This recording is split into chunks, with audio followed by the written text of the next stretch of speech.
కూటమి ప్రభుత్వం అధికారంలోకి వచ్చినప్పటి నుంచి కూడా రోడ్ల పురోగతి అనేది చాలా వేగంగా జరుగుతూ ఉంది. ఇక్కడ మనం చూసుకున్నట్లయితే వెస్ట్ బైపాస్ వద్ద మనం ఉన్నాము.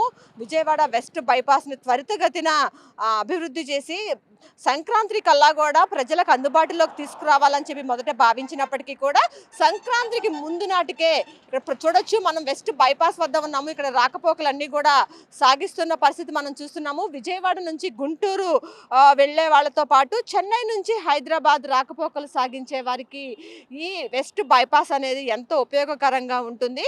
అయితే మొత్తం చూసుకున్నట్లయితే వెస్ట్ బైపాస్ ప్రస్తుతం అయితే 2 భాగాలుగా దీన్ని పూర్తి చేస్తూ ఉన్నారు. ఇందులో గుంటూరు జిల్లా కాజా నుంచి ఎన్టీఆర్ జిల్లా గొల్లపూడి వరకు ఒక భాగం, ఇది మొత్తం చూసుకుంటే 17 కిలోమీటర్లు ఉండనుంది. దీంతో పాటు చూసుకుంటే గొల్లపూడి నుంచి కృష్ణా జిల్లా చిన్న ఔటుపల్లి వరకు కూడా మరో భాగం, ఇది చూసుకున్నట్లయితే 30 కిలోమీటర్ల మేర నిర్మిస్తున్నారు. మొత్తం ఇందులో గొల్లపూడి నుంచి చిన్న ఔటుపల్లి వరకు 30 కిలోమీటర్ల మార్గం అనేది చూడొచ్చు. మనం ఇప్పటికే పూర్తయిపోయిన పరిస్థితి మనం చూస్తూ ఉన్నాము.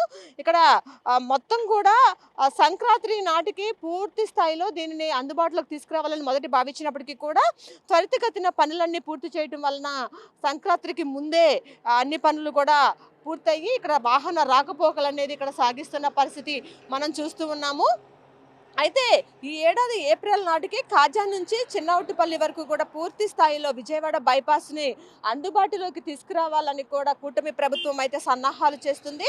అప్పుడు చెన్నై కోల్కతా మధ్య రాకపోకలు ఏదైతే సాగిస్తూ ఉంటారో వాళ్ళందరికీ కూడా విజయవాడతో సంబంధం లేకోకుండా ఈ బైపాస్ మీదుగానే చెన్నై కోల్కతా కూడా వెళ్ళేలాగా కూడా ప్రణాళికలు అయితే రూపొందించారు. మొత్తం చూసుకున్నట్లయితే ఈ విజయవాడ వెస్ట్ బైపాస్ అనేది అందుబాటులోకి రావటంతో ఇటు విజయవాడ గుంటూరు వెళ్ళేటటువంటి ప్రయాణికులకు చాలా వరకు సులభం అయిపోయిందని చెప్పుకోవచ్చు. దీంతో పాటు కోల్కతా చెన్నై వెళ్ళే వాళ్ళకి కూడా ఈ రాకపోకలు సాగించేందుకు ఈ వెస్ట్ బైపాస్ అనేది ఎంతో ఉపయోగపడుతుంది. దీంతో పాటు చూసుకున్నట్లయితే చెన్నై హైదరాబాద్ వెళ్ళే ప్రయాణికులకు కూడా విజయవాడ నగరంతో ఎలాంటి సంబంధం లేకోకుండా వెస్ట్ బైపాస్ ద్వారా వెళ్ళేందుకు కూడా చాలా వెసులుబాటు అనేది లభించింది. దీంతో సంక్రాంతి కంటే ముందుగానే ఈ రోడ్డు అందుబాటులోకి రావడంతో విజయవాడ వాసులందరూ కూడా హర్షం వ్యక్తం చేస్తున్న పరిస్థితి ఇక్కడ కనిపిస్తూ ఉంది. ఇది ఇక్కడ ఉన్న పరిస్థితి. కెమెరా పర్సన్ రాంబాబుతో లక్ష్మి, 1 ఇండియా న్యూస్, విజయవాడ.